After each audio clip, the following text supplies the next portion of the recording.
We're here looking at the Yoga Sutras. We covered these last week.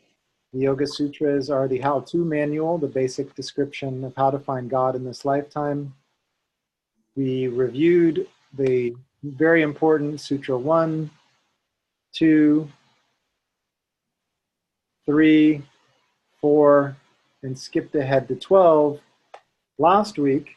So we'll end with that 12th sutra. This is from the manual that I've written to help you learn the sutras from the actual sutras with as simple of a translation as possible. So you have your transliteration here in red. You have breaking the words apart here in orange. You have little codes that you can learn in green, and the most basic translation possible in blue. You can respond to me again, the 12th Yoga Sutra, one of the most important sutras, if not the most important sutra to teach your student. Just respond to me. Abhyasa. Abhyasa. Vairagya. Vairagya. Abhyam. Abhyam. Tad. Tad. Nirodha. Nirodha. Then do your best to respond to the entire sutra. Abhyasa vairagyabhyam tan nirodha. Abhyasa vairagyabhyam tad nirodha. And what does it mean? Abhyasa means literally something that's done over and over without interruption. Vairagya is the state of non-attachment. It comes from Vairagya, away from attachment. Abhyam is a noun declension, which means due to those two things. Due to a diligent practice and the state of non-attachment, the ending of those internally. I check them back internally. So rodaha means an ending, nirodha means internally ending. And so what am I stopping back? The spinnings in the field of awareness, the drama from my past, my previous ways of encountering and experiencing the world. I'm stopping those back and finding the capacity to be in the moment, to be in bliss due to a diligent practice in the state of non-attachment. This week, we're going to cover 4 more sutras. We'll cover them one at a time. So we're fast forwarding to the longer definition of what is abhyasa. So you can respond to me here. If you want to follow along in the Devanagari or in the red, you can. Just repeat after me. Satu. Satu. Dirghakala. Dirghakala. Nairantarya. Nairantarya. Satkara. Satkara. Asevito. Asevito. Dridha. Dridha. Bhumihi. Bhumihi. Then do your best. I'll do a few more words. Satu dirghakala. Satu dirghakala. Nairantarya. Nairantarya. Satkara sevito. Satkara sevito. Dridha bhumihi. Dridha bhumihi. And this is that position 3 sound. Tip of the tongue at the roof of the mouth. Da. Dridha. Dridha. Satu dirghakala. Satu dirghakala. Nairantarya. Nairantarya. Satkara sevito. Satkara sevito. Dridha bhumihi. Dridha bhumihi. Good. So we're looking here at the 14th sutra from the first chapter, and it is teaching about what is abhyasa. It says, moreover, that practice, abhyasa, that is referring back to abhyasa, is something that happens for a long time. Dirghakala. Nairantarya. So anta means end. Nis, which becomes near, means without end. And nairantarya is the state of being without end. So it's something that's done for a long time without end or without interruption. It is satkara. Sat means what is, the truth. And kara is the maker of that. So a practice needs to be something that's truth-making. It's something that is approached with reverence.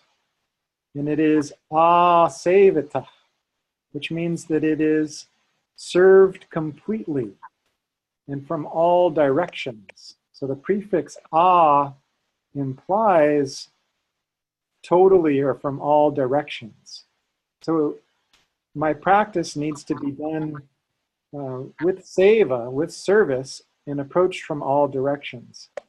When a practice is done this way, a long time without interruption, it's truth-making, and it's practiced from all directions with reverence, then it becomes dridhabhumihi, firm ground, firmly grounded. It also, this is telling me that that's what I become. So I become firmly grounded. I become the practice when I do this for a long time without interruption in a truth-making practice when approached from all directions with reverence. We'll chant it once, the entire sutra. You can do the best you can. Wait for me, I'll chant the whole thing. Satu dirga kala nairantarya satkara sevato dridhabhumihi. Satu dirga kala Kala Nairantarya Satkase sevato dridhabhumihi. Bhumihi. The next sutra is going to look at what is the definition then of Vairagya. If I know what abhyasa is from the 12th sutra, my two-winged bird, abhyasa and Vairagya, I've defined abhyasa. Now what is the definition of Vairagya? And that is here, the 15th sutra. We'll do word by word. You can follow along here in the transliteration or the Devanagari in orange. Drishta, Drishta Anushravika, Anushravika Vishaya, Vishaya Vitrishnasya, Vitrishnatya Vashikara, Vashikara Sangya, Samya Vairagyam. Vairagyam. And so remember with the Anusvara, the sound that closes a tone, you're going to close your teeth. Sangya. Sangya. So in transliteration, we use the letter M with a dot, but that doesn't really do much for us. So really what this dot means is close your teeth. Sangya, Sanya. which means full and total knowledge. So here is the definition of Vairagyam. It is that which is the full knowledge or declaration of mastery over or in terms of non-thirsting for objects that have been seen or heard before. So this is a really powerful definition. What is Vairagyam? It is an inner declaration of mastery, of not thirsting for what I have seen or heard before. That is non-attachment. So it is something that is a declaration inside, or the full knowledge or mastery. This is something that I'm not going to thirst for what I've seen or heard before. We'll do a longer version here. You can do the best you can. Drishtanushravika, Dishtranu Vishaya Vitrishnasya. Vishaya Vistris Yeah, it's tricky. Vishaya Vitrishnasya, Vishaya Vitrishnatya Vashikara, Vashikara Sangya, Sanya Vairagyam. Vairagyam. So these are the things to teach your students. You're teaching them what is non-attachment. It's not just, oh, tune out, drop out, nothing matters, man. No, that's not it. The state of non-attachment is that I'm not going to be attached. I'm not going to be thirsty for what I've seen or heard before. I'm still going to fully participate. That's abhyasa, right? I still have this diligent practice. It's devoted practice. It's a heartfelt practice. But I also am not thirsting for what's come previously. I'm arriving in the river fresh each time, ready to face and be with the river as it is today. I frequently describe this state of non-attachment. It doesn't work in any practice of yoga to be looking for the carrot at the end of the stick. In fact, that's the central principle or teaching of the Bhagavad Gita. Dharmanyevadhikaraste ma paleshu kadachana ma karma pala hetur bhurmate sangostva karmani. So those verses in the second chapter around 47 are saying the same thing here as abhyasa and vairagya. They're saying that I can't be attached to the fruits of my practice. Nowhere in yoga is it said that to be attached to some result. It's saying to do a practice without attachment, actually, which makes the business of yoga quite unpleasant, as it often has people acting in ways that are contrary to the very core message of yoga. We do the best we can not to be that way, and hope to be forgiven for the times where I myself fall under that. The next thing we do is define nirodha, the inner stoppings that take place. You may remember from the 12th sutra, we had abhyasa, a practice, vairagya, non-attachment, and nirodha, the inner stopping of chitta vritti, the spinnings in the field of awareness. Here in the 17th sutra of the first chapter, we have the first definition or description of nirodha. You can respond to me one word at a time here in the orange where the words have been broken apart. The sandhi, or joints, have been broken. Vitarka, Vitarka, vichara, Vichara, ananda, Ananda, asmita, Asmita, rupa, Rupa, anugamat, Anugamat, sampragyataha. Sampradyataha. So what do we have in this sutra? We have a description of nirodha, that it is sampragyataha. And we have a bunch of prefixes, or we have two prefixes here in the word sampragyataha. We have the prefix sam, which means totally, and pra, which means native or primal to me. And yat means wisdom or knowledge. So the complete or perfected internal knowledge, fully insighted or fully cognized would be one way to translate this word. And when or how does this happen? From the connections. So anu is a prefix which means going along with. Gam is to go. So from the connections to these forms. Rupa means forms. The first is vitarka. So I have a particular kind of thought. Then I have vichara, a particular kind of investigation or procedure or feeling or movement. Then I have ananda, a sense of total bliss. Then I have asmita, a sense of I amness. This is the first definition of nirodha, the internal stopping back. Well, what's an idea of that, of this process? Well, I use the idea of breathing techniques here. So I might start with the idea or the thought, the inhale comes up, and exhale goes down. Well, that's just a thought at first. The inhale up, okay, I can get that. Exhale down, okay, I can kind of get that. But then it turns into a feeling. The inhale rises like a balloon being filled. I feel that within me. I investigate it. The exhale goes down like a balloon going down, even a balloon going underwater, even me sinking underwater. I can feel that I'm going down. If I stick with that, eventually this feeling of bliss comes over. I'm no longer thinking, I'm no longer investigating or feeling, I'm just kind of blissfully experiencing that. If I stay with that, then there's this sense of I amness. I am the watcher. And that is the sense of nirodha.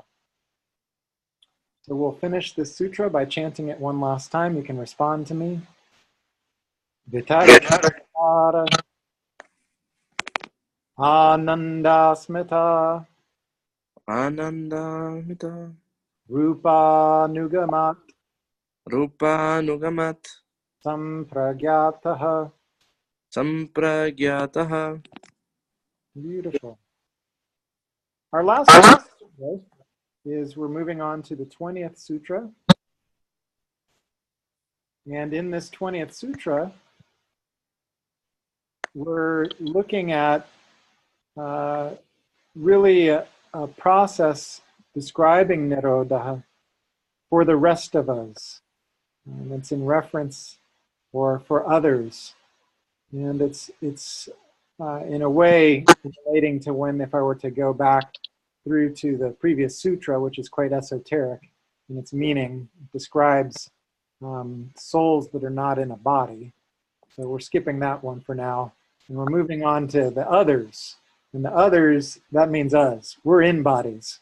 Itara means other. For the others, that means me and all of you out there listening. We are the others. And how does this journey take place? Well, it takes place this way. Shraddha, Shraddha Virya, Virya Smriti, Smriti Samadhi, Samadhi Pragya, Pratya Purvakaha, Purvakaha Itaresham. Vitaresham. And so this Yoga Sutra, the 20th one, is the continued definition of Nirodha, the inner stoppings of the spinnings in my mind. And how does this journey start? Well, it says it starts with Shraddha. It starts with faith. And this is a really important concept, especially as I teach in the secular or liberal Western world where so many people have walked away from religion. And ideas around faith are often seen as a weakness of intellect. And that's not the case in the Vedas. Actually, what's said here is that faith is central and first and foremost. I must have something in my heart. It is faith. Shraddha, the faith. And it is this longing or this seeking for completeness, that slight loneliness that we each feel. Faith that there actually is a connection out there. And that's what drives the practices. From that, I get virya, the courage to act, the strength, the power, the smriti, the memory that I've actually done this before, and then eventually samadhi, absorption, cognitive absorption, where I'm in the zone or in the groove or in the flow. And then pragya, eventually I get this sense of direct insight. Like I'm waking up, things are speaking directly to me, like the oneness or the God is speaking directly to me. And here, purva, the word that means east or leading or preceding, it's saying that one of these forms leads to the next. So how does it start? It starts with faith. And this is an important sutra for you all to teach, especially those of you that teach in a Western classrooms, where so often we have divorced spirituality from education. And yoga is an opportunity for us to bring them back together and actually to remind everyone that the journey starts with faith. So we'll chant this sutra one last time together. You can respond to me. Shraddha Virya, Shraddha Virya Smriti Samadhi, Smriti Samadhi Pragya Purvakaha, Prajna Purvakaha Itaresham. Itaresham. Beautiful chanting.